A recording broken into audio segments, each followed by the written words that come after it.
Hey, fair use is working again. Gonna need that tonight.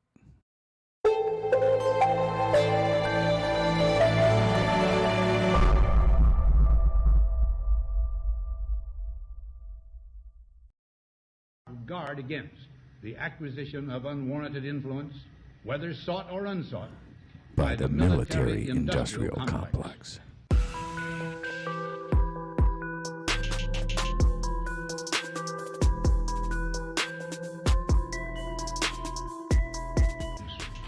Our toil, resources, and livelihood are all involved. So is the very structure of our society. The potential for the disastrous rise of misplaced power exists and will persist. We must never let the weight of this combination endanger our liberties or democratic processes. We should take nothing for granted.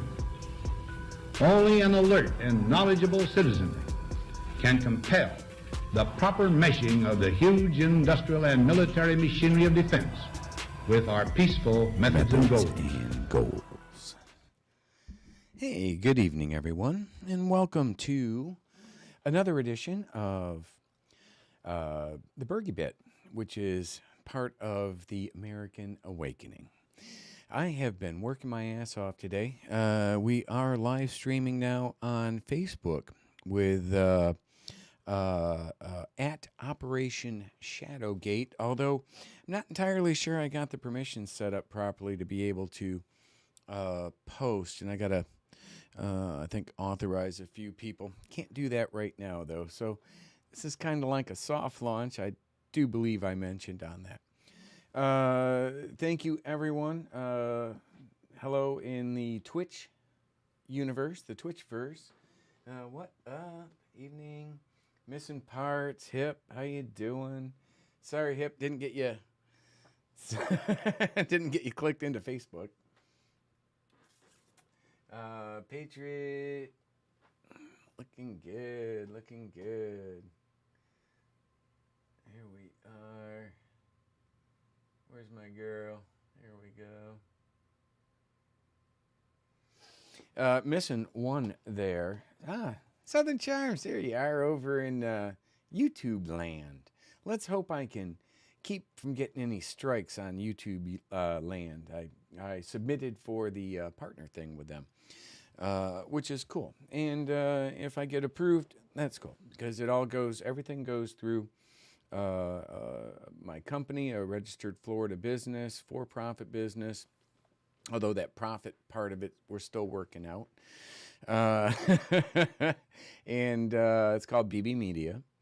So I'm trying to clean these up. I'm trying to put out, now I'm going out to three different sites, and what I'm trying to do is to be able to, break past the mainstream media. I've got a good show tonight, actually, highly relevant, with things that really pertain to and have significant impacts on everybody's life, whether you're a Democrat or Republican. It does. I want to make it very clear. I've got some things cut out from a thing Patrick Byrne did. I call it Patrick Byrne's Confession, right? And I have some stuff cut out from that tonight, about 12 clips. Some are a couple seconds, some are like 2 minutes and 20 seconds. I don't want to, I'll put a link to it. I think it was BitChute or something. I'll put a link to it later in the on the different platforms, so you can watch it in full.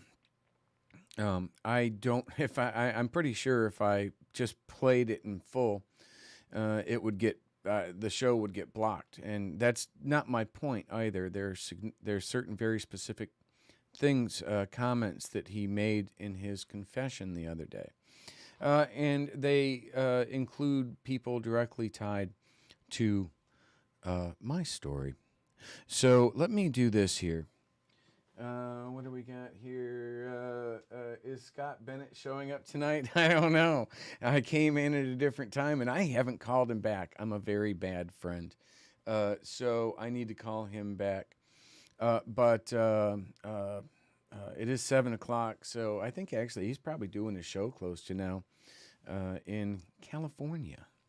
So San Francisco. He's one of those San Franciscans. So, any rate, what I have tonight is, and by the way, I'd like to, you can help out sponsoring the show. Again, this is a for-profit. Again, we're still working on the profit component about that. But you can help out by purchasing either the pre-sale on my third book, the forthcoming book, Operation Shadowgate, The American Awakening. But I also have available Victim of the Swamp, How the Deep State Destroyed the 40-Year-Old Private, which is my first book. And then I have my second book available also, Operation Shadowgate, The Hacking of Mankind's Shadow, which is basically Shadowgate 1 and 2, and some information kind of setting it up, and how I kind of got it involved in all of this and how it's progressed. Although I would add, I got involved in all of this long before I got involved with the Shadowgate documentaries, Patrick Byrne, Tory, General Flynn. You know, these are actually things that I was searching for, trying to expose. This wasn't part of my plan. My plan was to get this information out to the powers that be following my chain of command, but then I realized chain of command so damn broke. You know, what are you going to do? So, a little while back, a little while back, I sent a letter to Patrick Byrne, an email. I had just met with him I just met with him over in St. Petersburg at the Vinoy with Tory, and during that time we talked quite a bit, and then at the end I asked him if he would agree to answer some questions for my book, and he agreed. I sent him the questions, and he responded to them, right? I'm not going to go through all the questions right now because I do have several clips, but I wanted to kind of set this up for people to understand.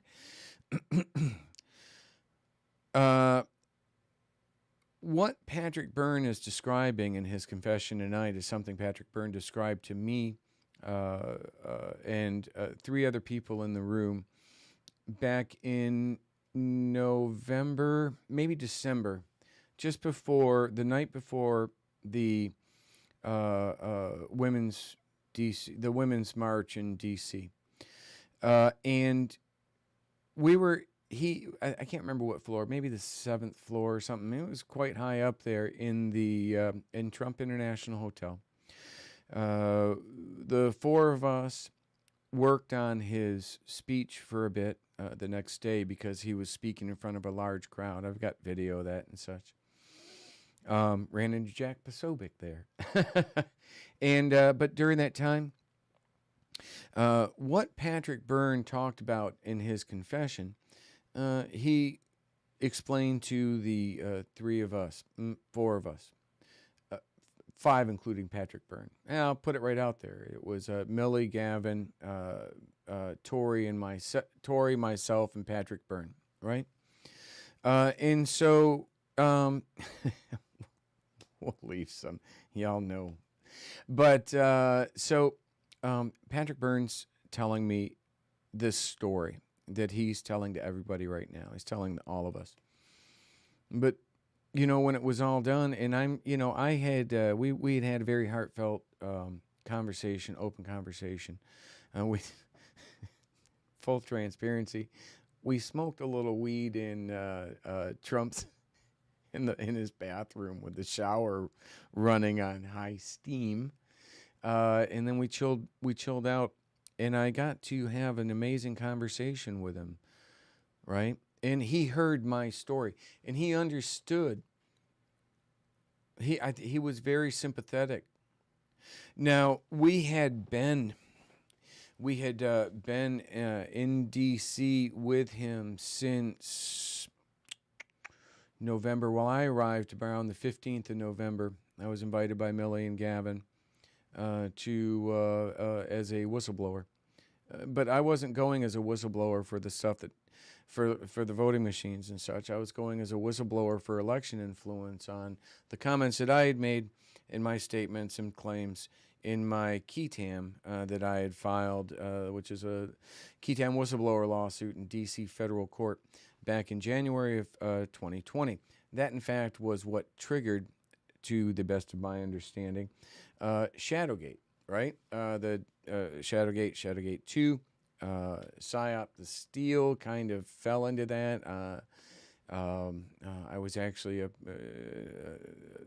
like a subject matter expert that had been included in that, right? And then Nick Searcy's documentary just came out, Capital Punishment, which featured a lot of Millie's work. It was really good that she had gotten that out. It featured me as a subject matter expert on cyber warfare. I was in there just a couple little parts. Actually, I'm blown away that I was in there at all. It's kind of, again, I kind of go back to the unconscious collective, or God, right? Just, I have no idea. My dumb ass wasn't responsible for some big clandestine operation here. I've just been listening to the opportunities that have presented themselves using my own intuition, and which kind of combining my own intuition with my resume, which was a decade with the Department of Defense as an information assurance security officer from 2005 to 2015. 8 of those years I spent as a contractor, though, and I worked as Obama's national security advisor. I worked for Obama's national security advisor for a company that he owned, and I answered directly to his son, Jim Jones, General James Jones. Big Jim was one of the owners of, one of the founders of Dynology, which was a small family-owned business that I worked for. It'd be kind of like working for Hunter Biden's business.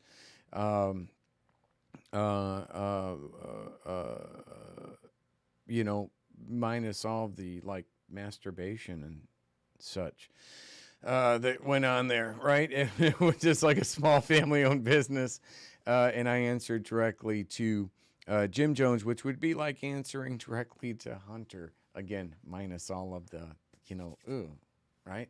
So it kind of seems relevant. I believe it seemed relevant to Patrick, right, as well, which I believe, these are just my opinions. He has his, in fact, full Patrick Byrne, disclosure. Full disclosure, well, let me do this here real quick. Let me just read this off real quick. Okay, so, I was like, thank you for dinner, agreeing, blah, blah, blah. Everything that was in caps, he was his response to my questions, right? And question number 1, please explain what happened to my affidavit after you gave it to General Flynn.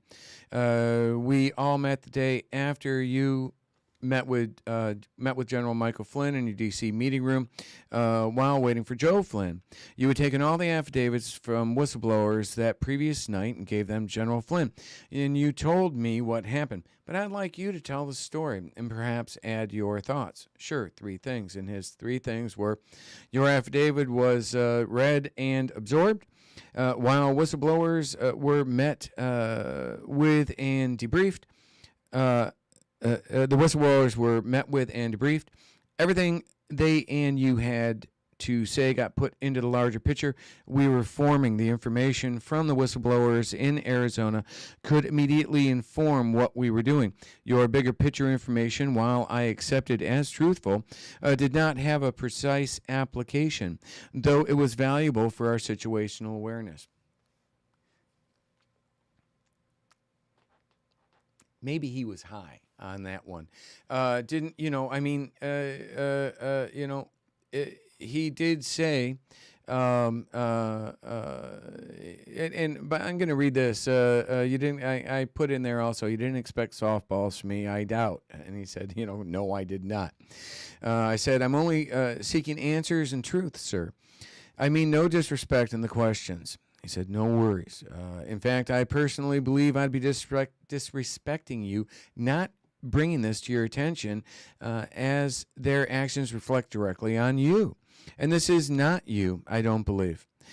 He said, I feel the same way about you, always seem straight and honorable. He said, and then I said, you always respected my service. I'm only asking you show that now, right? Now,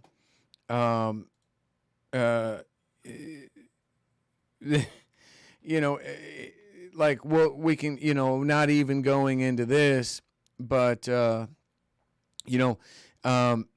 he really goes into like question number 4 here when he answers that, right? Or his answer 4 to that, which was the next one down. I had read you the 3.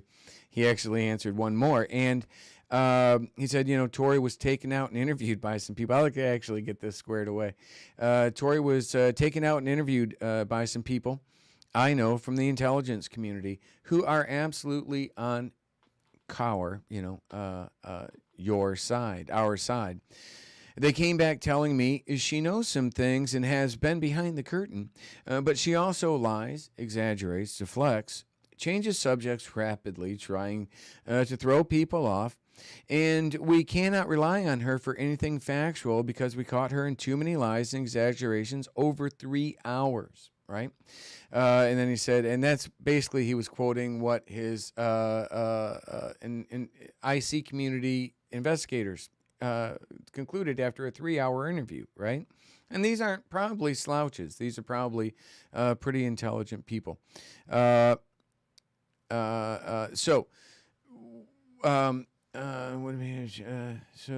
precisely is needed.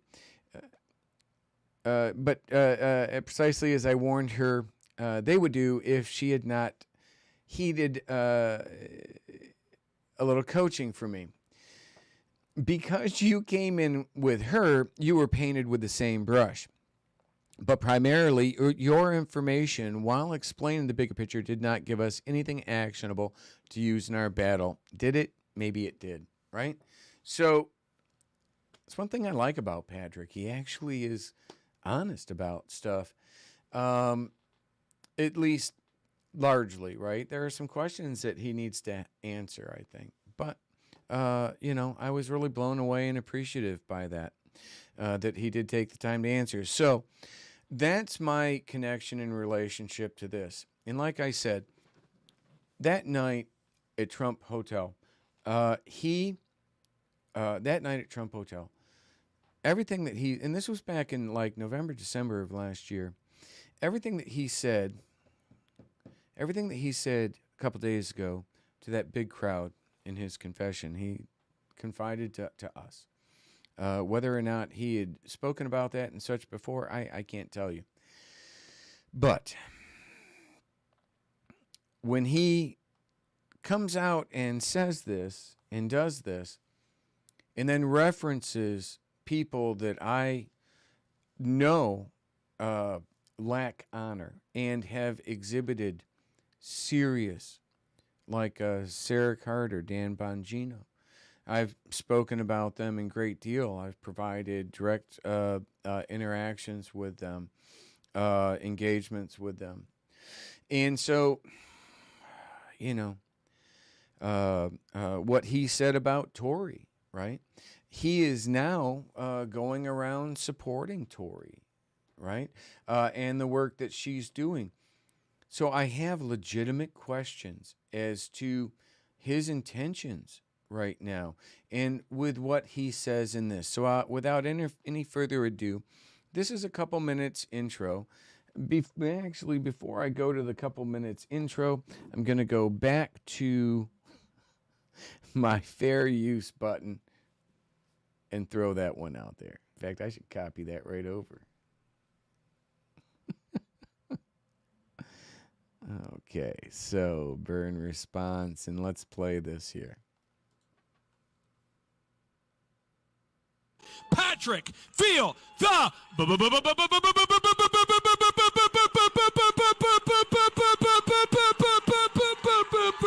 bird. That never gets old. That never gets old. Yeah, they already got old. That got old the first time. I was embarrassed as shit. I have a Clean in a public place. PowerPoint. Like, Could we go to the PowerPoint, please? The apology of Patrick Byrne. I assume you know apologia doesn't mean apology. Is it me, or does it seem like they've turned this into just a big WWE, a WWE, right? Which, having known and met several of those, the wrestlers, not all of that was entirely true, which I'm kind of worried about what these guys were up to. Explanation, like apologetics of Christianity or apology of Socrates.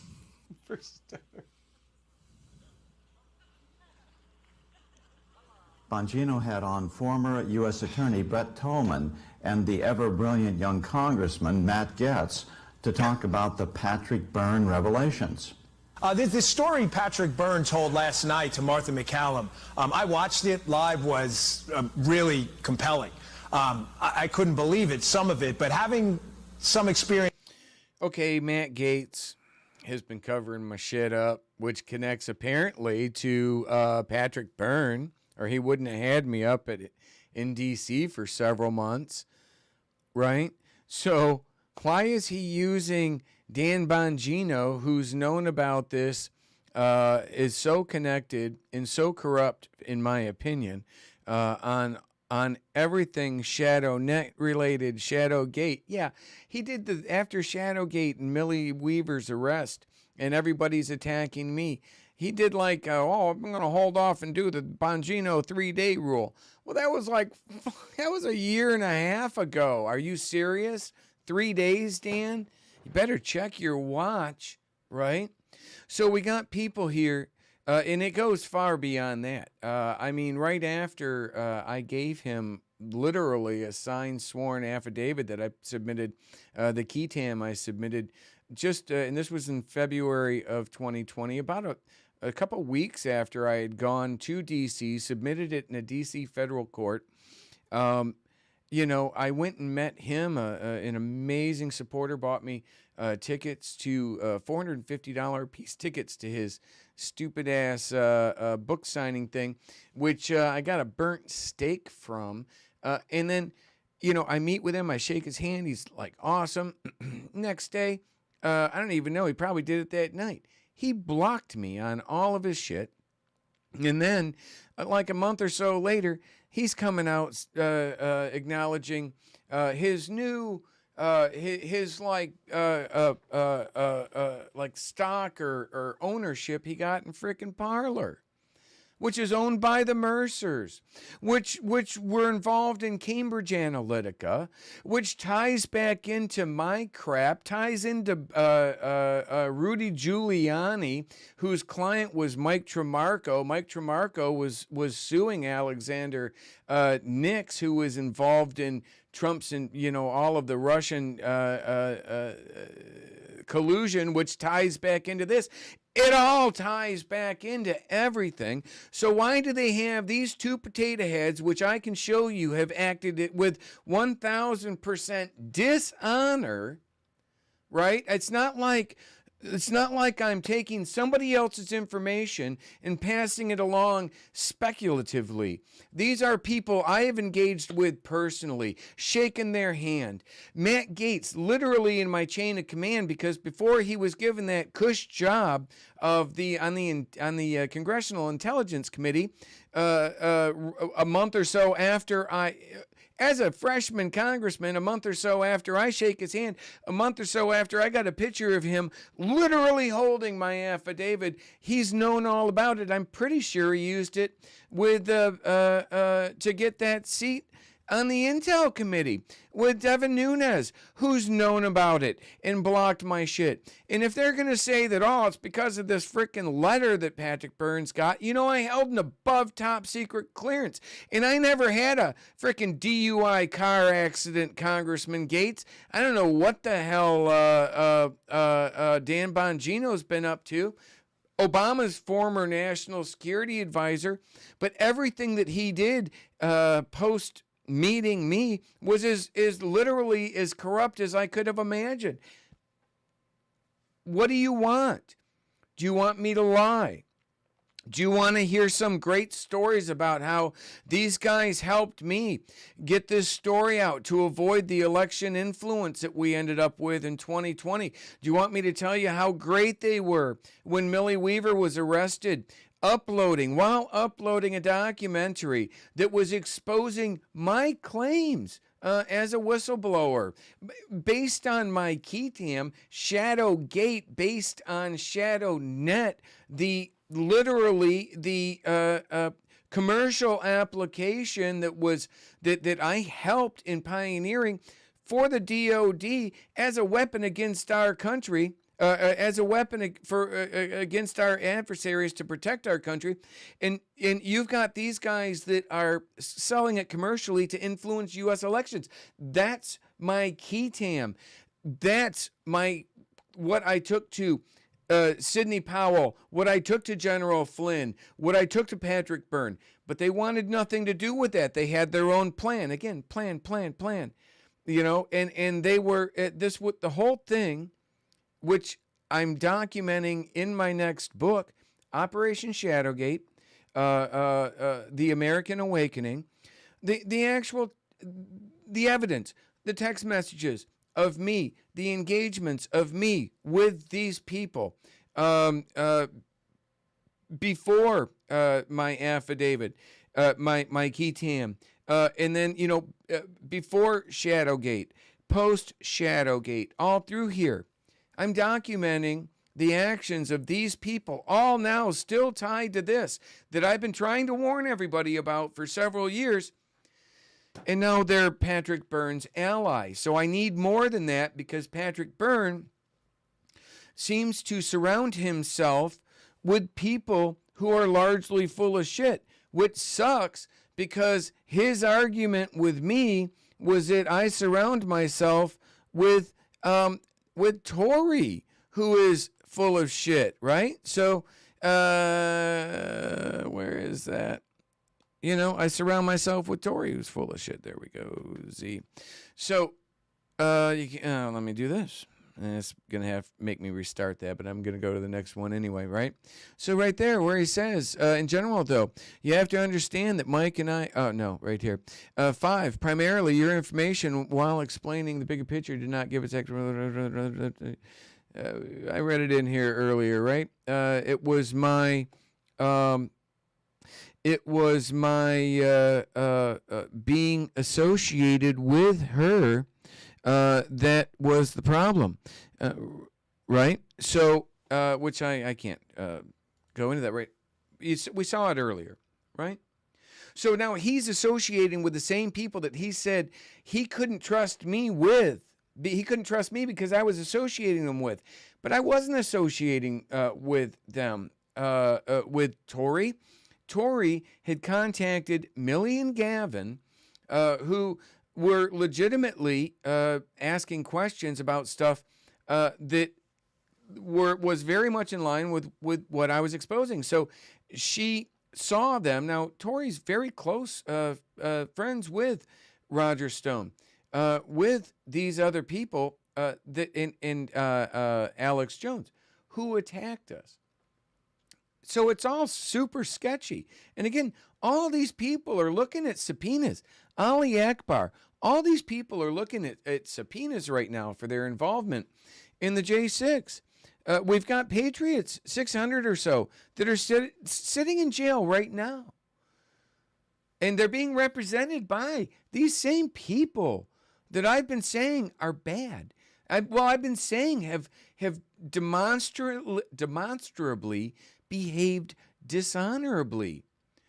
And like I was saying to Fred, to my friend Fred earlier, who is a 3-time Purple Heart recipient from Vietnam, I said, Fred, if people behave dishonorably, should you be surprised when they act without honor? And he's like, no. It's a good way to start. It's going to be a great interview tomorrow night with Fred, by the way, 7 o'clock. Please tune in to that. You want to hear the most amazing story, beautiful songs written about this man. He was a former national commander of the Military Order of the Purple Heart. His stories in Vietnam, he got 2 Purple Hearts 2 days apart back in Vietnam. Unbelievable, honorable person. Which makes me so disappointed when I'm dealing with and even discussing these people, because I want to take like a shower afterwards. We'll go on to number 2 here. Actually, let me bring this back. Let me bring. It was really compelling. I couldn't believe it, some of it, but having some experience from a source about this case, the story he tells is indicative of this experience from the source. I believe that source is Sarah Carter, and Patrick Byrne points this out later. This was August 24th, 2019. So all he's doing is repeating the same bullshit from someone who's an untrustworthy person. So now you got 2 untrustworthy persons. Dishonorable. This entire Spygate drama, where it appears government officials are pushing people into the Trump orbit to try and fabricate or gather evidence on a collusion fairy tale that essentially didn't exist. Did you find Byrne credible? Well, I know Patrick Byrne. I've known him for years, and I spent 45 minutes with him on the phone today talking about it. He's got a nice beard. When he indicates that he has previously worked with the FBI and provided information, he's telling the truth. Back in 2005 and 2006, I was chief counsel at the Senate Judiciary Committee, and he brought to us inside information about manipulation that was going on in Wall Street. It turned out that it was accurate and it was investigated. Stop there. Hey, could someone help over it all? Or Hip's got that. Cool. Thanks, Hip. Sorry. And it became part of a much larger investigation. So my experience with him is very fascinating, because while he's eccentric, he's been accurate historically with me and with others. Wow, so Brett Tolman is absolutely unequivocal about this. Patrick Byrne was telling the truth about his connections with the FBI in the past. Okay. Well. Okay. Is that solid? Well, that's definitely not journalism, right? Whoever that guy was, he was making a statement. Please don't, he was making a statement like that was a fact. No, you had 2 people up there, both of which, no, don't take these things as facts. In fact, keywords. When you hear someone like that, let me do this here real quick. When you hear someone like that say something so, like, yeah, no, this is a fact, use that as your guide to not trust Historically with me and with others. Wow, so Brett Tolman is absolutely unequivocal about this. Patrick Byrne was telling the truth about his connections with the FBI in the past.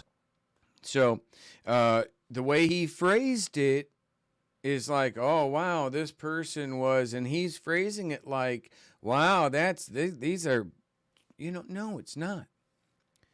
So there's, we'll throw in a free shadow hacking 101 on that. So the next one here, let's run through these. Yeah, Patrick Byrne was telling the truth about his connections with the FBI in the past. He's also telling the truth when he tells you this. You're familiar with this young lady, Maria Butina, the Russian redhead that went to prison for 18 months?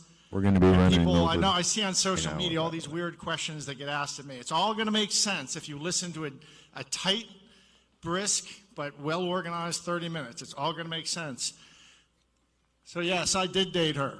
While I dated her, I was acting, my chain of command was Peter Strzok, Bill Priestap, Andy McCabe, and James Comey. I did not, well, we'll get there. Organization of my speech today. I can tell you everything. It's quite possible I get arrested or killed after I give this talk. Please pay attention. Please pay attention. I can tell you everything that's gone on. It's going to be dense, brisk, but it will all make sense. Has Burns' shadow been hacked? Right? He's starting to talk like Cappy. And he's being surrounded by the same people that were hacking the shit out of Cappy. Just because you got a couple $1 billion, just because you got like $1 billion in an eidetic memory and really good weed, doesn't mean that you're, immune to these people. The people I believe behind the psyop that he's apparently exposing at the end. I mean, this is amazing, right? The people behind the psyop that he's apparently exposing, I think, are actually going to be the people that he's working with right now, like Flynn. I believe you're going to include McChrystal into this. Those people, those two go way back, and they literally were some of the pioneers of coin counterinsurgency. No coin here, right? They're one of the pioneers. They literally the pioneers. And the work that I did with the Shadow Net, right, in Iraq, although not with the Shadow Net specifically, in Kabul, in Afghanistan in 2010 as well, with the IOTF, that was a component of their counterinsurgency. I mean, literally, if you look at the fact that General Flynn is basically controlling, I would argue a greater extent, Roger Stone is controlling the Proud Boys, at least in this area, with Jonathan Lee Riches and others, then, and you got McChrystal controlling Antifa, his dark money, $60 million that he put into Florida during 2020, during the summer just before the election, where he put it into $60 million into his company Defeat Disinfo, which we exposed, I believe, in Shadowgate 2, right? So, but even in that, at that time, I certainly didn't know. I don't believe Gavin and Millie knew. I know that Tory knew of the close relationship going back to the 80s between General Jones and General McChrystal. Or not General Jones, General Flynn and General McChrystal, and certainly General Jones as well. You'll see this relationship. You'll see how this relationship really plays out. In fact, you can see how this relationship does play out right here. What would this operators G coin crystal screw ups? There you go. Major General Mike Flynn was considered within the military as one of the most brilliant intelligence officers of his generation. This was the fourth time he'd worked as McChrystal's number 2. He was of Irish descent, wiry with black hair and a touch of gray. A rat on acid, as one of the staffers called him, pointing to what his staff jokingly called a severe case of attention deficit disorder. You would never want to be his assistant, Duncan warned. He goes through them very quickly. He'd partied hard growing up in a family of 9, regularly getting out of control drunk while narrowly avoiding serious trouble. He followed in the well-established career path of youthful screw-ups. And I would also add, and this is significant, right? This is significant because it's well documented that Patrick Byrne is a member of the Council on Foreign Relations, right? And what do we have here? I sat down next to him and started fumbling with my questions. I wanted to begin with his career and family life. First, I asked him if he'd gone for a run that morning. One of McChrystal's defining characteristics, according to all the biographical material I'd read about him, was his obsession with fitness. He regularly would go on jogs for 6 or 7 miles. When he briefly lived in New York to work at the Council on Foreign Relations, he'd run to the office from his place in Brooklyn. These leave me with questions when you have a person going up and behaving like he is, very Cappy-like, hacked, and putting out information that actually sounds to me, as someone with a background in influence operations, psychological warfare, that he's being set up. He's been set up before. He was set up before. You'll see that very shortly in his explanation of what he did setting up Hillary Clinton. So here we go. Do everything that's gone on. It's going to be dense, brisk, but it will all make sense. My life as an expert. I'm not a spy. I'm not a confidential informant. I'm not an asset, anything like that. I'm something called an asset, expert, a designated expert. Was there a Freudian slip somewhere there, my friends, where he said I'm an asset? I mean, I'm not an asset. I'm a subject matter expert. Actually, I'm a subject matter expert in your shit getting hacked, man. So let me go on here. So here we go. The savings of America. It's almost like they've realized the pensions of America are a big tank, a big aquarium, and they have a little, I think, stopcock, is it called, on the bottom that they've figured out how to open up and just drain. And that's what the pension funds are saying, and that created the destabilization Greenspan refers to. Somebody figured this out in 2007, and in a very short piece wrote that our nation's stock settlement system is creating looted pensions and systemic risk, which means it's going to melt down. In other words, this person figured out a year ahead of time at Greenspan and 9 years or 10 years ahead of the pension funds exactly what was going on. Who the hell did his PowerPoint? That was, of course, myself. Oh.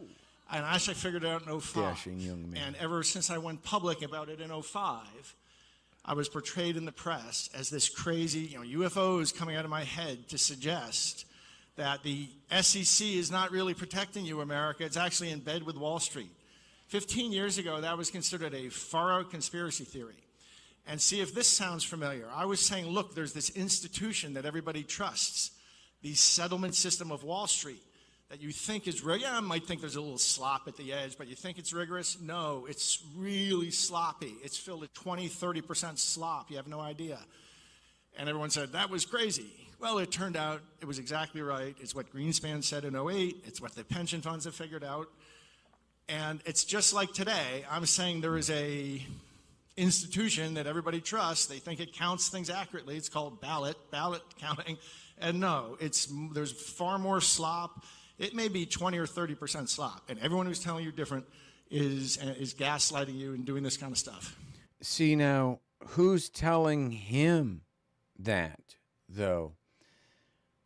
There's a gentleman right now, I'm not going to say who, I'm not going to say who it is, but I've been actually in conversation. Since my little separation, my public separation from Team America, which, by the way, did you know Team America was the name of McChrystal's PSYOP team or coin team in Afghanistan with Flynn? And Tori's the one that named our little group in D.C. Team America. Found that to just be an interesting side note. The book, like I said, the book's going to have a lot of things. There's so many things that people don't understand that I know that I put together from being directly involved with all of these people to come to the conclusions that I come to, which I get sounds as crazy at times, if not crazier, than the shit Byrne is spewing right now, right? So these are the senators that got, or this is where he sets up the senators. I was taken to meet Senator Arlen Specter. He was a wonderful man, of what they used to call an institutionalist, and we could. And again, I'm skipping over some components of it that help him, that he felt necessary to help explain his confession, but it didn't really. It doesn't help what this is, what this conversation is about. So again, if you want to see the entire thing, I don't know if that's going to give you a different impression than what I'm offering right now. In other words, beyond the parties, he was a Democrat turned Republican turned Democrat, a federal prosecutor, but not a weasel, he was a real principal, a federal prosecutor. I was taken to meet him. I got to know a lot. Okay, so he was a Democrat, then switched to Republican, then went back to Democrat, but he wasn't a weasel. Now, the problem I have with that is, like, 2004, I ran against Kurt Browning for supervisor elections. I ran with no political affiliation because I didn't think the guy counting the vote should have a political affiliation. I call it the Uday and Kusei factor. But he did. And 2 years into his 4-year term, 26-year Democrat, incumbent Democrat, partisan election official hack, switches to the Republican Party at the same exact time. The majority flipped from Democrat to Republicans and registered voters in Pasco County. It was a very simple thing. It wasn't a moral decision he made. He was watching the numbers. And but I always made the argument, doing that 2 years into his term, that what about all the Democrats that put their time, effort, support, and all of that into getting you elected? And then you turn around and then switch over to the Republican Party. And so what I did when that happened is I was like, hey, Republicans, you're inviting this snake into your freaking house. You think that's a great idea?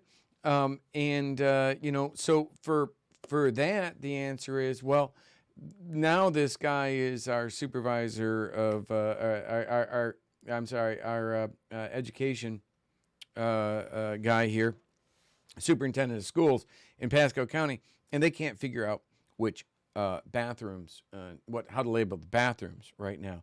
And I would argue that if you didn't have like a partisan hack, former election official that was in charge of that, somebody that was actually like maybe somebody in education system or something, you might not have that problem, these problems, right? And I would argue they went into the triple whammy with apparently this good, honorable Specter, who then betrayed the Republicans who, like dumbasses, just sucked them into their organization because they wanted to win, right? And so it's kind of like highly predictable.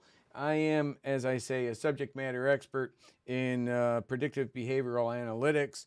However, like I always like to say as well, Ray Charles could have seen that one coming. So we shall continue. A lot of people on the Senate Judiciary staff, and this very strange relationship developed where they started asking us to have meetings with people in the government and report back. That's because these are the people who are the ultimate bulwark against corruption. And their mandate to investigate corruption transcends everything in government. And eventually they called me to a room in Washington, and there were 7 senators. And that's what they looked like. Who does is powerful. I'm going to be removing the smiley faces. And why couldn't you have just covered Specter's face? We think you're right. This crazy ceremony happened where 7 senators, most from the Senate Judiciary Committee, one was not, Democrat and Republican. And when I walked in, they said, be prepared for the strangest meeting in your life. We think you're right. We think you're right. Something's taking over Washington, D.C., some form of corruption, and we can't stop it. It's our job to stop it. We can't stop it. Coined. And both parties agree. And Patrick, this has not been done since World War II. But in World War II, an American businessman, we were concerned about German sympathizers in the U.S. government, and an American businessman was asked to help flush them out, and he was given a letter to do so. And we're going to be with the president tomorrow night, and we're presenting this letter, and this is going to sit the rest of your life in a safe in Washington. And the letter says... This is significant. Something that I couldn't even touch it. They held it with my hands behind my back. He does have an eidetic memory. Talking. And it said, the first paragraph said something about, on Senate Judiciary Stationery, something about systemic corruption infiltrating the federal institutions of our nation's government. And the second paragraph said something along this line. The Senate Committee on the Judiciary requests that Patrick Byrne be afforded extraordinary latitude under the laws of the United States of America to investigate and disrupt corruption within the federal government. Well, I'll never forget this. So, okay, so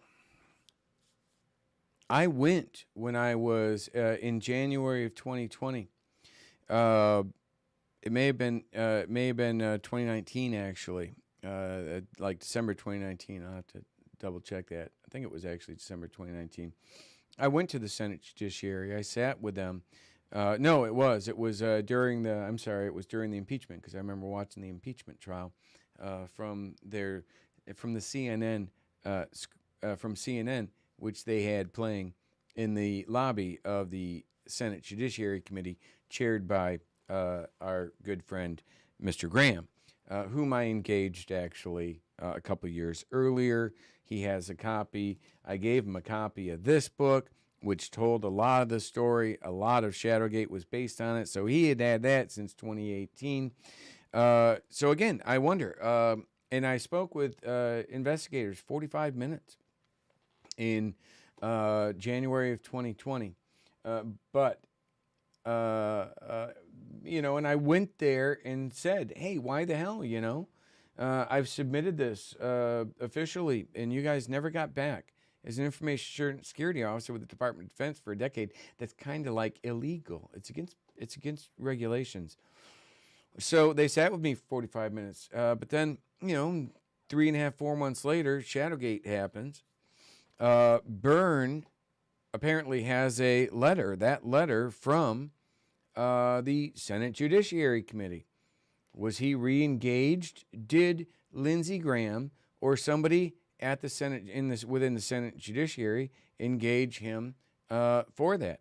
There's actually other emails and other organizations that I've gotten responses back from the government, like I can't remember. This is gonna be tough. It's the Office of Investigations of Senior Officials, which is literally a department within the Department of Justice, or FBI. The time frame Patrick was talking about was when I had gotten a response back from them on that, right? So let's continue. Well, I'll never forget this. They literally, it's one of two conversations in my life. I was completely flabbergasted. When I finished, they said, Chairman Spector said, now this is not a pardon. Water, please. This is not a pardon. You can't go kill anybody. But short of that, this is word for word. He said, thank you. He said, short of that, this is going to make it extremely unlikely any federal. Okay, so I would also like to add there real quick, who was investigators, names, please. Who were the investigators that met with Bergy? That was at the Senate Judiciary Committee. I don't have those names on me. And digging those, and actually going back and getting that type of information is what I'm doing right now.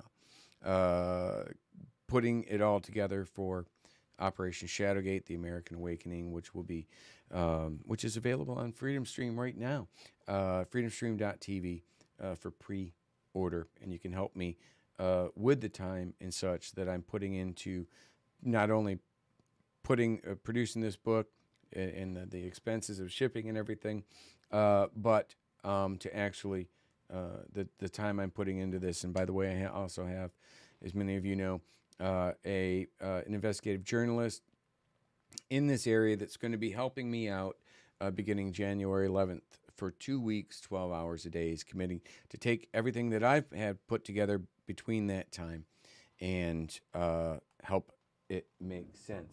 So that was the offer, but I would like to just make this last comment on that. I don't care what the hell, to be honest with you, I don't care what the hell letter you have sitting in a safe in Congress. The only document in Congress that I give two shits about is called the Constitution. And to me, every single thing that Patrick Byrne is saying in his confession, however well-intended he may be with it, in my opinion, is extra constitutional. Everything, if this is true, I mean, this this really demands like a special counsel. We're talking about Arlen Specter. We're talking about senior senators, which really appear to be making extra constitutional decisions and handing out licenses for people like Patrick Byrne to come up with whatever the hell plan they want on their own. No. That's what we elect people like Specter and others for. That's why we elect judges. That's why we have a judiciary, right? To investigate these things. And if the system that they're in charge of is so frickin' broken that they got to go out and enlist Patrick Byrne to save our democratic republic, they need to be investigated themselves. They need to be gone. What? Are you freaking kidding me? You realize how many people fought and died and made the ultimate sacrifices for that Constitution, not for these political hacks and attorneys to come up with their own little ideas on how to fix the problems that we elected them to fix constitutionally to begin with. And don't stop there. I mean, look at what they're doing with their corruption of journalism.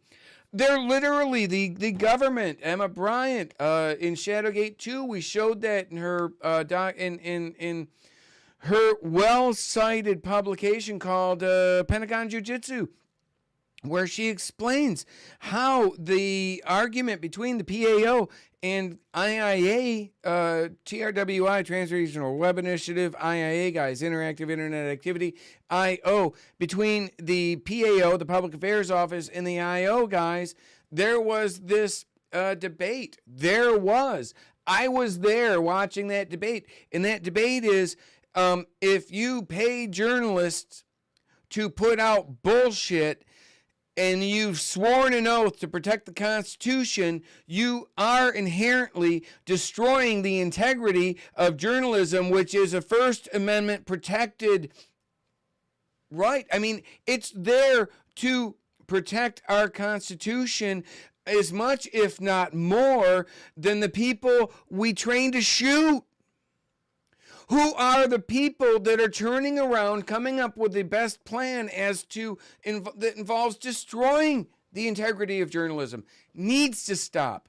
All of this extra constitutional bullshit needs to stop. Needs to be investigated. Special counsels. If this is true, but it might not be true. It might be just part of fucking Flynn's. Sorry for swearing. This is YouTube. YouTube, you can beep that. This could all be part of McChrystal and Flynn's coin. We need to know. Because we need to know.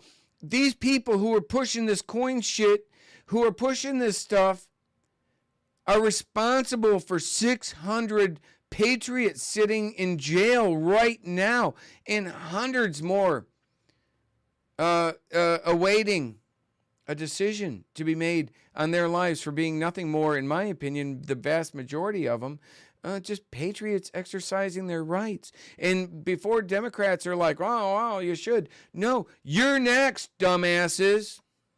And what was eventually explained to me was this. Sorry. Patrick, you need to understand that at this point, President Obama has his people across the federal bureaucracy, but especially the Department of Justice. Hillary Clinton is going to be president for 8 years, and nothing's going to change that. But while she's president, think of there as being a Bunsen burner in the DOJ, and the information about the bribes, and there's actually two, that you know about are going to be sitting on that Bunsen burner. The hand on the Bunsen burner. He told us the Bunsen burner story, used that analogy. Actually, he ended up putting that in his speech the next day. Going to be one of President Obama's people. If Hillary's a good girl and she defends Obamacare, that flame stays low. If she's a bad girl and thinks for itself, it gets turned up. And that way, President Obama is going to manage Hillary Clinton for the 8 years she's president. Then she's going to step down and Michelle's going to run. And Patrick, that's the plan. This plan I later... real quick, just to make a quick comment, not all of those people that are in jail right now should be out, in my opinion, right? Some of those patriots with a P-A-Y were part of, in my opinion, Flynn, McChrystal, Akbar, Powell. They were part of this coin. There are some that aren't in jail that should be right now. Absolutely, in my opinion, that Sean Weitzman, he's being looked at for it, and I think he's being, after he attacked me on social media a few weeks ago, I'm pretty sure he's being looked at even more closely about that. But wanted to make that point. Some people should be in there. More people should be in there, but I think actually maybe about between 6 and 60 might be in there that should be there, and I believe probably the rest were just got wrapped up in these potato head psyop, right? Was called Operation Snow Globe. But instead of a penguin, Operation it's Hillary Snowflake Clinton would have been better. and Brennan. And by the way, even though I just mentioned Obama, I have some good reason to believe he's not himself. I think John Sullivan's Brennan's behind all should this. be in jail. Yeah. And I think Brennan blackmails Obama. I think Obama is actually Brennan's guy. But anyway. Okay, now listen to him make the comments right here about Brennan, right? Listen to him make the comments here about Brennan. Why? Why is he making that? Tory constantly pushes the Brennan angle. She was the only one that ever brought Brennan's name up in all of Shadowgate, right? I've never had any engagement with him. Maybe he is involved with the things that Patrick Byrne's saying, but he's getting this information and he's repeating this information almost without question from the person that we know. He says lies all the time. In fact, for 3 hours, they couldn't trust a damn thing she said. So, right? Why did he focus on that? Was that literally put in there for the purpose of?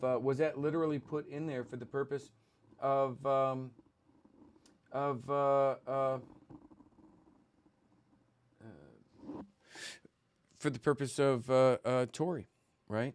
And pushing what I have to believe pretty much every component of is just, including her time machine, is just a big coin bullshit, right? So, I don't know. But we got a problem with that. So here we go. So this is the offer. She found me in the same conference that she asked Donald Trump a question. I spoke there. And she let me know in the first 5 minutes I knew her. This is Maria Bettina. I'm tied to, by the way, the right word for us, don't puke on this, the right word for us, as that book title has, is liberal. We are the liberals. This is philosophical liberalism. If you believe in, so someone like this thinks of themselves as a liberal. It's a shame that the socialists have stolen that word. Believe it or not. Yeah, says the guy that's a senior member of the Council on Foreign Relations with General McChrystal. If you believe in what we, this I whole like the tradition guy. from Athens, from good Jerusalem, Athens, Rome, England, the Netherlands, the United States, is the liberal philosophical tradition. That's why we call it philosophical liberalism or classical liberalism or the libertarianism. But that's what conservatives, that's why we're all together. Right, Firefly. We're all about the how they got Constitution, as opposed to, that's liberalism as opposed to tyranny. So we were definitely running a little bit over. She showed up with a story that said she was close to a bunch of liberals in the Russian power structure. She was very open about, she wanted to build connections here, citizen diplomacy. She's going to be a graduate student. I let the United States government know about her in July of 2015. Peter Strzok recently said it was July 2016. They found out about her. He's lying through his teeth. They knew all about her in July of 2015. They knew everything she was doing, in part because I was helping them. I was trying to open doors for her eventually, but before I opened the doors, I had to let them know she was here doing this and to see what they thought. And that's when Peter Strzok and that crew came in and took over. And from then on, I was being run by them. Through the fall of 2015, they knew everything she was doing. She was meeting with Republicans and some Democrats. They had me open some of the doors for one presidential candidate, a minor one, and not Rand Paul, because everyone always guesses Rand Paul. But just so probably they could get a FISA. Could have been Rand Paul. They completely smudged He's up not under oath here. the Republican He's Party. making a bizarre confession, but he's not under I'm oath. going to go back a bit. They completely smudged up the Republican Party with her. I figured out they were doing that in December of 2015. That what they were doing, that they were building what I called Cano scandal. They were going to leave on the shelf, and someday they were going to take it, shake it up, crack it, spread all over the Republicans. I knew that December of 2015, which is 7 months before they acknowledged they even knew of her. And then there's lying.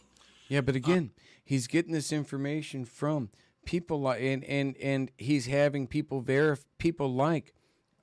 he's having people like Sarah Carter, Dan Bongino, and Matt Gaetz, people that we know are not people that I know behaved and verifiably, which I can document forensically, verifiably, digitally, behaved with extreme dishonor, right? So what I wanted to do here, let me go to this one. This is how I did it. I got Maria. It took a couple months to re-woo her, get her to come see me. I told her, this time, Maria, we're going to do it this old-fashioned style. So we had dated for 6 months, and to be honest, it was an affair. She was living with some guy, but it was a good way for me to sort of keep up on things. And I know my life sounds strange. I've been warned, too. By the way, in case I'm single, I've never been married. I've had 35 years of blended life. You just don't start families and stuff. I've literally had 500 times I stopped my heart. So you just don't, and it's gone on continuously for 35 years. So it's not high on my priority list. So anyway, so I wooed her. I told her this time, Maria, we do it right. We're going to stay. You're going to stay in the guest room. I don't know. See each other for 6 months. After 6 months, if you want to be my wife, you'll decide that. Only then will we sleep together. Meanwhile, I reported up my chain of command that I was back. And I deliberately was kind of crude about it. Yeah, I'm back. I'm back. Washington was okay with that. Remember,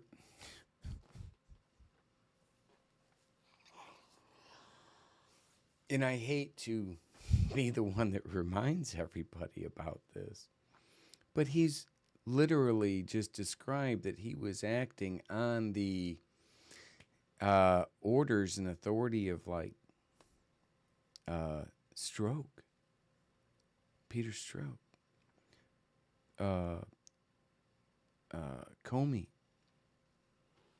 and these others. So, is he getting played? Have they just been playing this guy the whole time? Murder charge. Be my wife. You'll decide that. Only then will we sleep together. Meanwhile, I reported up my chain of command that I was back. And I deliberately was kind of crude about it. Yeah, I'm back. I'm back. Washington was okay with that. The next time I got a chance, I created a story that had different elements that added up to I had gotten her drunk and questioned her, and then had sex with her, which everyone here knows is aggravated rape. And just in case, I have a very woke niece who reminds me you can't gloss over things like this. In case anyone doesn't understand, everything's about consent. There was recently a case of a university where some swimmer raped a girl and said, well, she gave her consent. Yeah, she was drunk, but she gave her consent. The whole thing is consent. Consent comes from rational agents. Drunk women can't give consent. Children can't give consent. It's like saying a cat gave its consent to say a child or a drunk woman gave consent. So anyway, it would absolutely be a crime, and I would never do it. I want it so. But I deliberately created that impression without coming out and saying it. I knew that they would go back and stitch the clues together and form that impression. Then what happens? It all goes to John Brennan and James Comey to decide what to do. The next time I see them, the agents hated me clearly. They were poker faced, but it was clear they'd been ordered, you don't say a thing.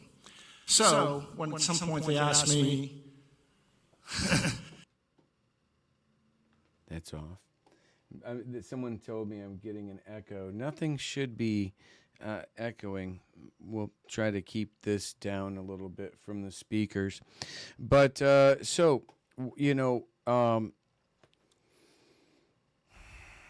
he was playing spy.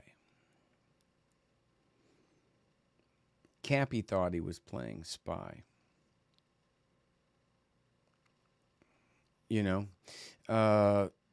Spies require training, discipline. They are thinned from a massive herd of applicants. Patrick Byrne was not. These are legitimate concerns. Patrick Byrne was also explaining how, he basically confessed to federal agents, supposedly because of a letter, on the authority of a letter that he has, that he claims to have, that he raped this woman, right? I mean, okay, just throwing out here, and again, Patrick, my experience with him was absolutely awesome. Absolutely awesome. I don't know what happened, right? Maybe somebody like Tory has, blackmail on him, right? Because why would he be associating with Tory and pushing her stuff out when he literally said a few weeks before he did that and started doing that, how much he distrusted her, and how even my association with her crippled my ability to get my message out. So why a couple weeks later would he do the same thing? I just, I like things to make sense. That doesn't make sense. But what I do understand and what I do sympathize with is how he kind of feels like shit for what he did. to do with me. They had me date her for 5 more months. At the end of 6 months, she said, I do want to be with you. And I said, and they told me, no, break off with her. We're learning too much. Watching her move around D.C. and have these dinners with different people and have these, and put posters, pictures up and on Facebook. We're learning too much. Break off with her. So I broke off with her. 2 years later, they prosecute her in court. Went for 15, the prosecutor stood up saying that Maria Butina having these dinners around Washington did grave damage to national security. Tried to get her 15 years, got her 18 months in a box, a windowless box with a, sorry. Anyway, so that's what happened. You've heard about cases where like we have some high school kid who does something a little screwy. That was genuine. That was genuine. I will tell you a little story about PFC Bergy in South Korea. I was married for 2 weeks to a Russian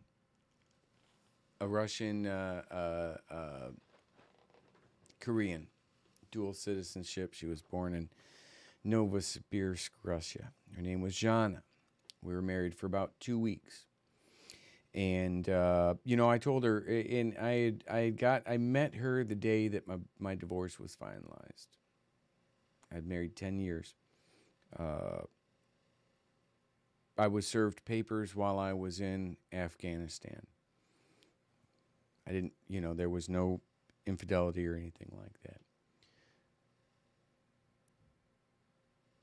It's just, when we had 4 kids, it was difficult.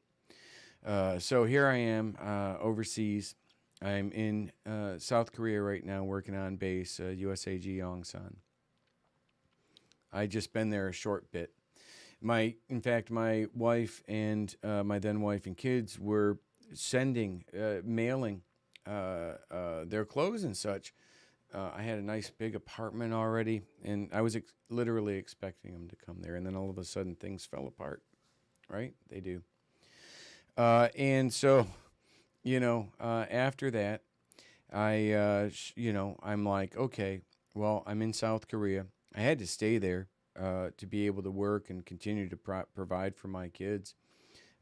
So I stayed there, and I met, I got drunk as shit, met this woman, Jana, in a bar called Bar Naked. It wasn't like a strip club. It's what the Korean owner named it. And it was in Itaewon, South Korea. Itaewon, All right. So there's actually a lot of people deployed whose stories start out that same way, I feel, having spent 5 years in South Korea. But I digress. And in fact, she had been there about 10 years. She had been there about 10 years. She had originally gotten married to a Korean guy. She got pregnant. She had a child, a Korean child. She had dual passport citizenship. She opened up a restaurant, had a restaurant called Siberia Cafe. And the logo on her restaurant I thought was cool. And so I had it put as a tattoo on my arm, which literally, as you can see, is a Russian snowflake.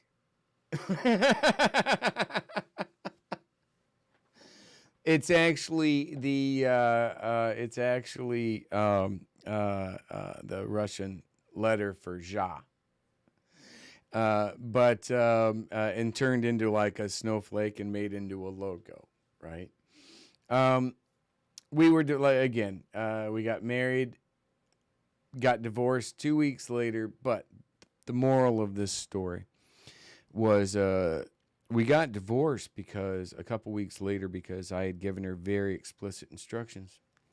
I said I had an above top secret clearance. You're a Russian national.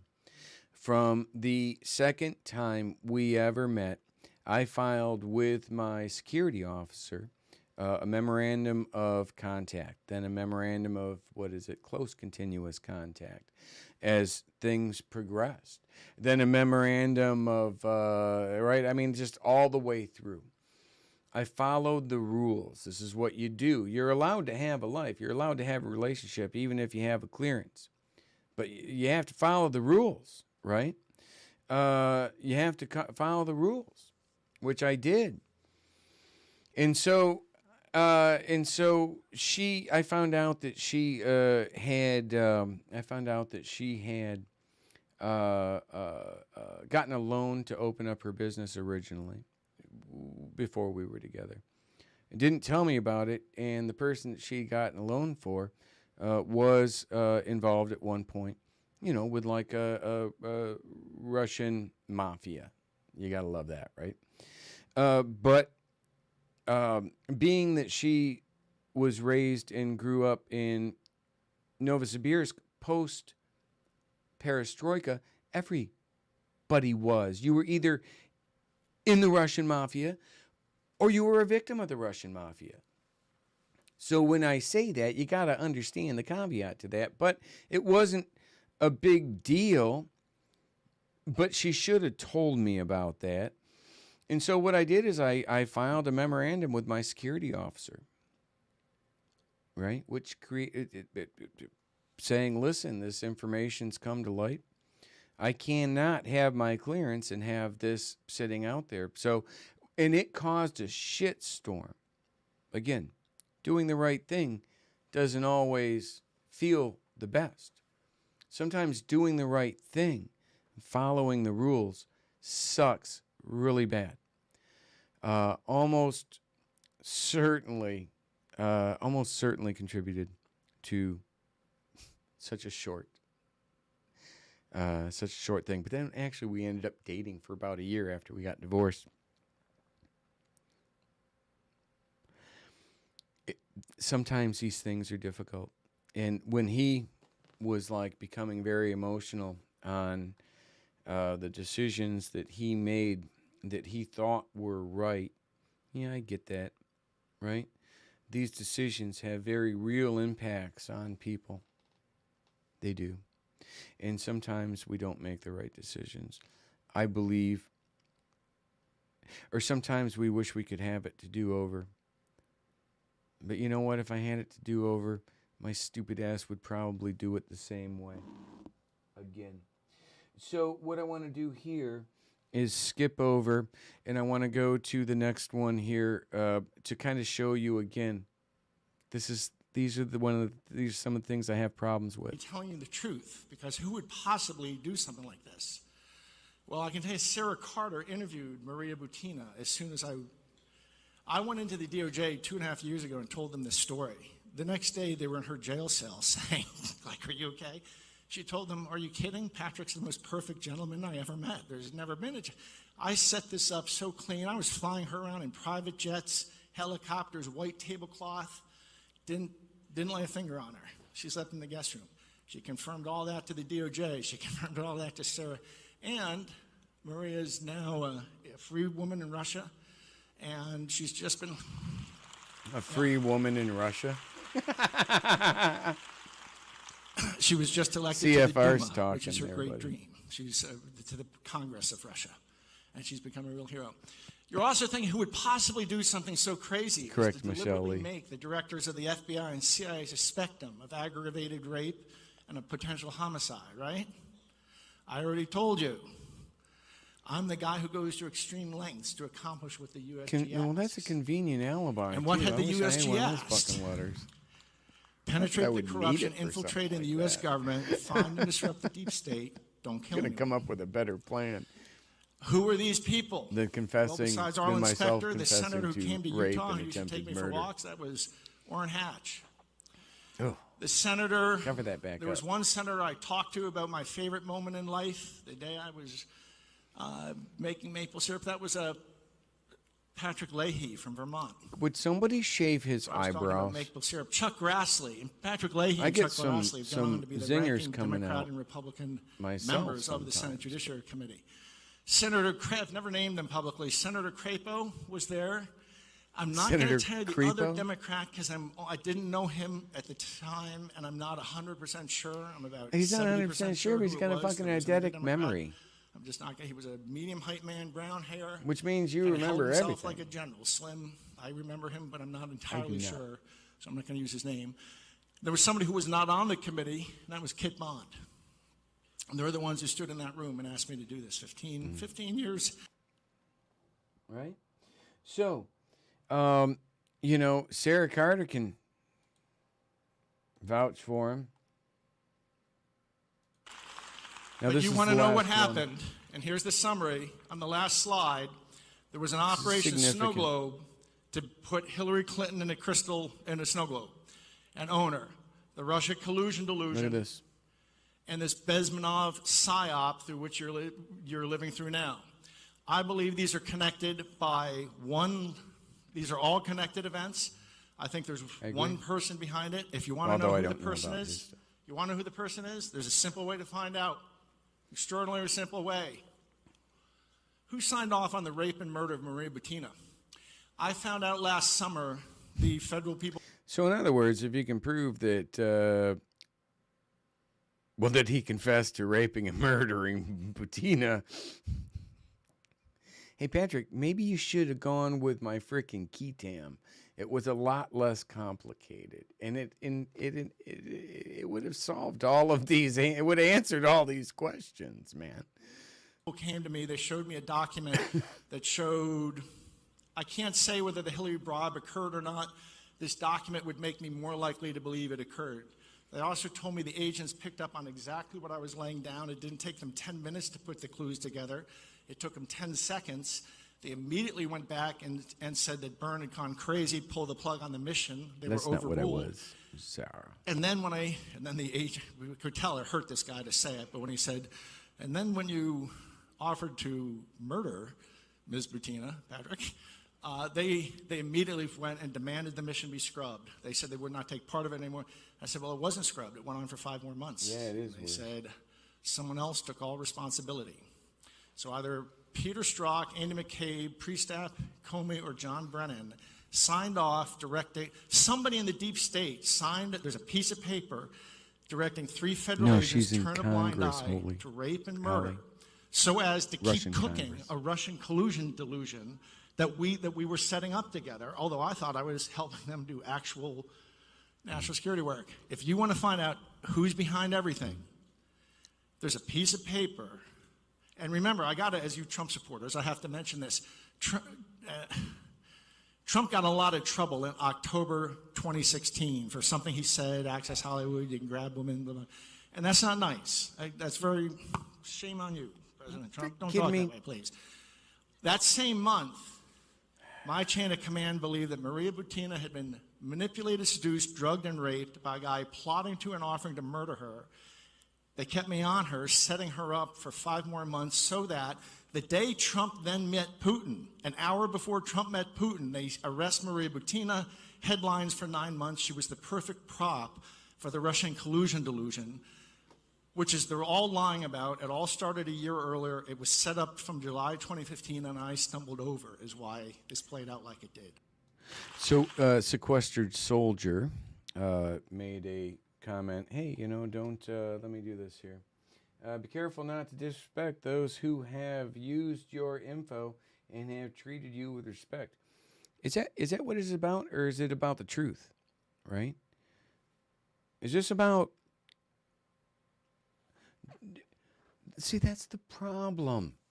You got people that have and know the same shit that I'm explaining to you right now. But they're more concerned about their little networks. They're more concerned about their little scams and their little plans, right? And I don't play that game, right? And how do I know? The people that you think are helping you out actually turn out to be just completely screwing you over, right? So, no. I put the truth out that can be verified and factual, right? Now, at the very end, though, look at what he was talking about with that PSYOP. Let me go back to that real quick again. Right here. Yeah. I found out last summer, The the PSYOP. federal people came to me, they showed me a document that showed, I can't say whether the Hillary bribe back and said that Byrne had gone crazy, pulled the plug on the mission you're living through now. I Right believe here. these are connected. Right? Hillary Clinton and a crystal and a snow globe, an owner, the Russia collusion delusion, and this Bezmenov PSYOP through which you're living through now. The Bezmenov PSYOP that you're living through now. Well, okay.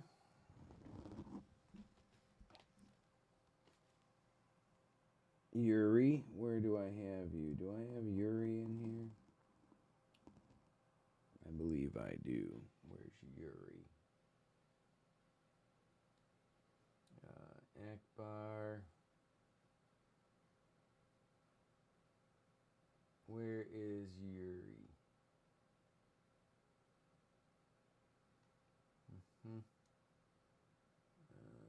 Willard, Tamara, Funes. I may not have Yuri. Where are you? Bezmenov.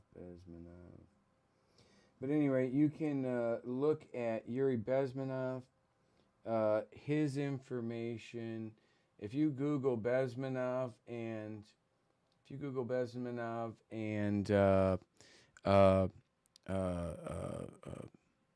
Call of Duty, you'll find that that's exactly what Call of Duty is built around.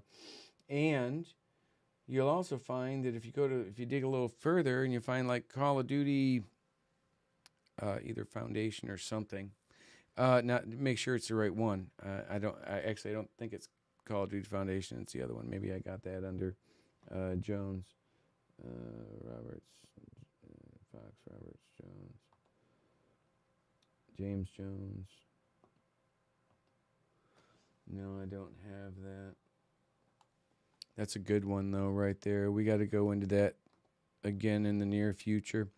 But Burns saying, to close this out tonight, Burns saying this was a psyop, or at least a psyop was one component of it. He literally says it's a Bezmenov psyop, which, like I said, Bezmenov's used in the people directly related to the stuff that I'm exposing in their commercials. Again, I don't have all the answers, but what I told you here tonight, every single word of it was true, and it was verifiable, right? And you can question anything about me that you want, but I don't think you're doing any good. You're not doing any good in finding the actual answers, because everything I said is easily verifiable. I put that stuff up, put it out there. Better yet, start asking them some questions. Why the fuck are people asking a PFC DOD whistleblower to explain all of these things? I've put my stuff out there. Why don't you guys start asking the questions? Why don't you guys start demanding Matt Gaetz?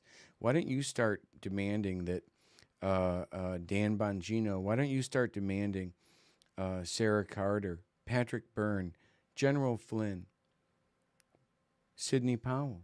Why don't you start demanding that these people answer some of these very legitimate questions that I have? Because if you don't blame me. Because a lot of people kind of seem like they are. Oh, what have you done? Oh, you could be doing more. No, I'm a damn whistleblower. Y'all are supposed to be I'm an Afghanistan veteran whistleblower. I don't want to be doing this shit. Does it even remotely look like I want to be doing this shit? No. But if I'm going to do it, I'm going to do it as best as I can. And I got a lot of people that have been supporting me with this. And so and to end with this tonight, please, if you can help support this, go to freedomstream.tv. Pick up a copy, signed or unsigned, of Operation Shadowgate, of Victim of the Swamp. Pick up a nice soft cover copy of Operation Shadowgate. It's in full color, and it tells, it's basically Shadowgate 2 transcribed, and sets the story up. Now, while you're there, help out and do with a pre-order, and help me the time that I have to take to be able to put this stuff together that I'm providing you today, which actually works out really well because this stuff is going into the book. I had to do this research anyway. I had to cut this stuff out anyway, and it's going into the book because it directly connects to all of it. But doing this requires resources from me. And I'm not running a nonprofit. I'm running a for-profit, again, that's struggling with the profit component of it. But just like no different than let's say Mike Lindell selling slippers or My Pillows. He takes the resources from something that he was able to build up with his own hands and mind, and he's using it for what he believes is good. I think he's kind of getting played. That's a whole nother story. That's a whole nother episode. Again, help support me. I'll bring this information to you. I will bring it to you true. I will bring it to you not based on my concerns of how it impacts people from a network perspective, or how it might help or hurt me politically. I'll put it out there, and y'all judge me however you want. Judge my grammar however you want. But just like Mike Lindell invented the pillow, his pillow, I created these. Took this information, it's kind of cool, took this information from my mind and created something real, tangible, real. And it's information, right? If you got questions on it, let me know. freedomstream.tv. Also, you can help me out tremendously at patreon.com/American Awakening. You can find me at t.me, The American Awakening. I'm making some changes there, though. You can find me on YouTube. You may be watching me there now at YouTube, The American Awakening. And you can find me now, but apparently you can't post anything on Facebook at Operation Shadowgate. Kind of rolls right off the tongue. God bless everyone, right? Remember, this is an awakening. We're taking people that Flynn and McChrystal have been separating, and we're bringing them together against a common enemy. PFC Bergy, out.